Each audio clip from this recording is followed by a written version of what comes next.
today we're at the Kingsley Bridge, which is in Clarendon. So, welcome to the Kingsley Covered Bridge. The Kingsley Covered Bridge takes its name from the Kingsley family, who built several mills in this area. Some replicas and rebuilds are still around here today, and I'll come on to that a little bit later. The sign up on there says built in 1870. There was a little confusion as to when the original bridge was built. Some say 1836, or there used to be a sign that said 1836, but 1870 was believed to be the date. And the original builder, well, that's a strange one, because over the last 6 episodes, you'd have heard the name Nichols Powers. He built 4 of the last 6 bridges that I've visited in Rutland and Pittsford, and yet he lived in the town of Clarendon. Yet he didn't actually build the original bridge here, although he did build the Grice Mill, which is next door. And the original bridge was built by Timothy K. Hawson. So let's go inside, take a look. So this is actually Vermont's newest covered bridge. It was completely rebuilt and reopened a year ago in July 2024 to big fanfare. A lot of people turned out and celebrated this bridge being rebuilt. So it is a very, very new build. And the bridge is town lattice style, and it's 121 feet long. And obviously I've got the history of the original bridge, and that's coming up after this car's gone by. As with most bridges of this age, it's been closed 3 times. The first time was in 1950 for major renovation work, and again in 1985, and it was shut for almost 2 years, reopening in 87, and then again in 2003 to 2004. It succumbed to more wear and tear and was in need of a major renovation, and again it was closed for just over a year, and on the 5th of July 2024 it opened to the public. I've got a couple of pictures here taken by members of the Vermont Covered Bridge Society, who are out in force to celebrate the reopening of the Kingsley Covered Bridge. It's about 17 feet wide. It is very wide. Still only 1 lane traffic. What I will say is the sign says 10 feet, whereas I'm stood underneath that, and you can get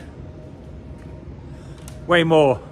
Not that I'm encouraging anybody whatsoever to drive in a higher than 10-foot vehicle, but I think they've just been a bit generous in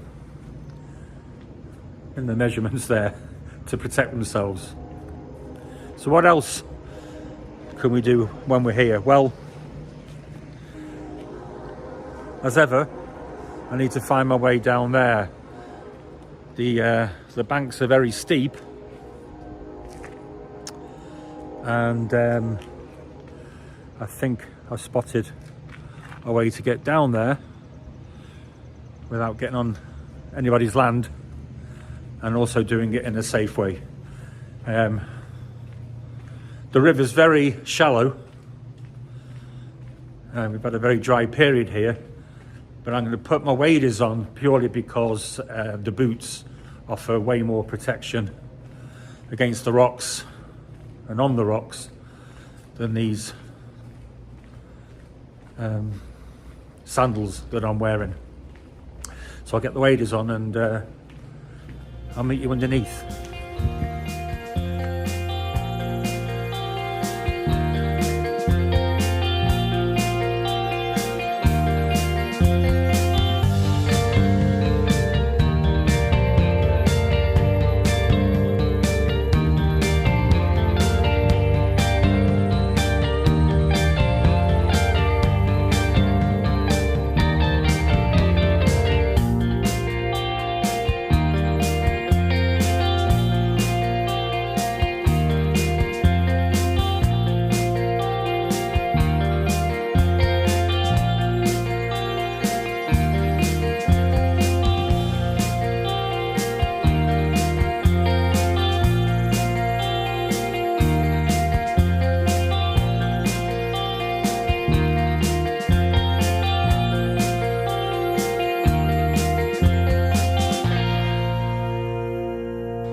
despite being a very steep banks on both sides, it's quite easy to get under this abutment because I've just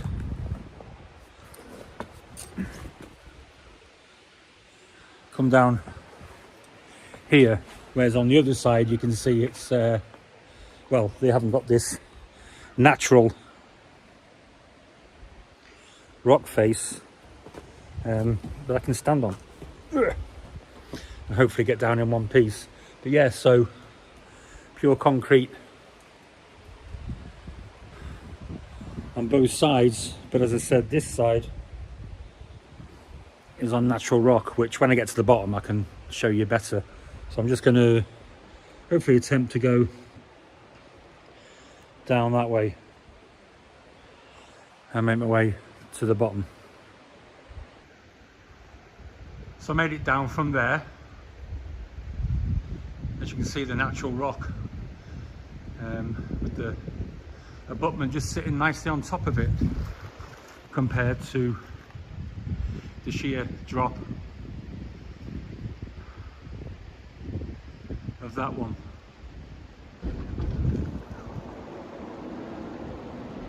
There's the grist mill that I was talking about.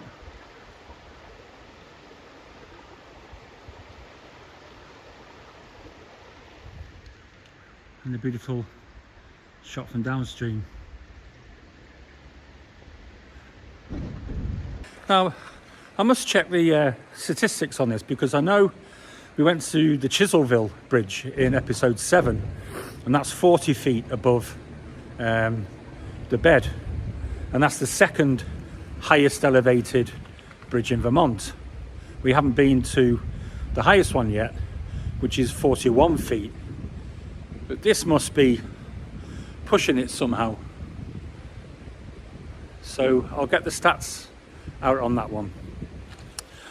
The one thing I will add is, I know you just, well, you didn't see me come down, but you saw me at the top, and if you're thinking of doing it, please don't. I'm not a mountaineer.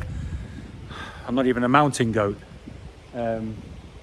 Yeah, but that was risky coming down. I'm hoping to go back up a different way, but it certainly isn't up that way. But I've got to be careful not to go on private land. But I'm certainly not crossing that ledge. It's a good job I'm slim when I breathe in. Okay, so we're on the Mill River. This river is 17.8 miles long, and it rises in the southern part of the town of Mount Holly, and heads to the northeast, and it ends up in the Otter Creek, not too far away from here. It goes through the Clarendon Gorge, and if you are coming to this bridge, please, it's not far away, it's a couple of miles away. Go to Clarendon Gorge. Is actually a suspension bridge you can walk across, and as this river crosses through the gorge, it actually crosses the Appalachian Trail, or the Appalachian Trail crosses the river. Let's just see if we can take a little look upstream, because there is a waterfall. So looking at the bridge from upstream, as we come to this waterfall section, and I'll carry on a little bit further up and take an overview from it. You see the water coming over the top there.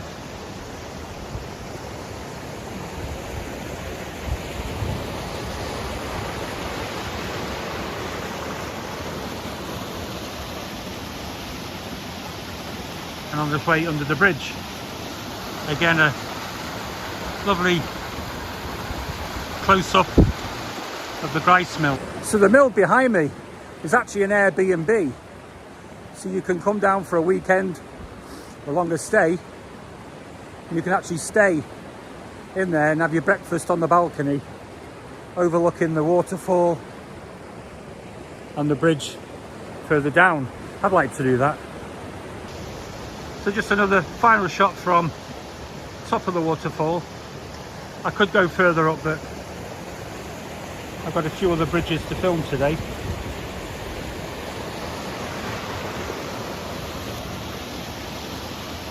And I've also got to find my way out of here. So I'll try and make my way downstream, see what's there.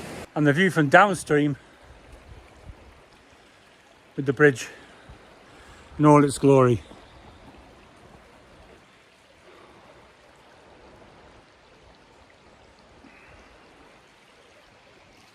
So I'm definitely going to check that height out, because that has to be more than 40 feet high.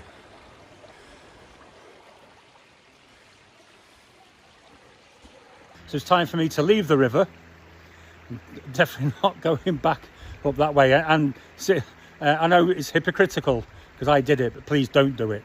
I found another way. I think I'm not going to show where it is or whatever, because it may be a little bit on somebody's land, but I'd rather get shouted out for doing that than ending up in hospital with a broken neck or worse.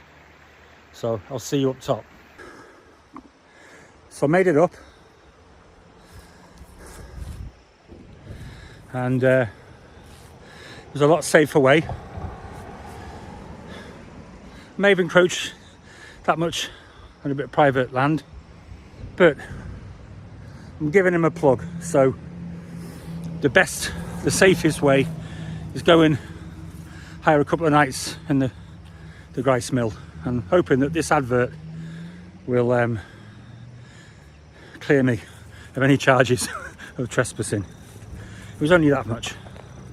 Anyway, I'm glad to be back on dry land and back at the bridge. Now, parking here isn't the best because, I say, it's houses all around on both sides. I'm on this little spot here, badly parked, and this really is it, unless you're prepared to sort of go a lot further up and then walk down. So yeah, a lot of space here. So thanks again for joining me on this episode. Youngest bridge in Vermont, but a lot of history behind it. And what an amazing view from down there. Again, if you come in here, go and see the gorge as well. It's 10 minutes away.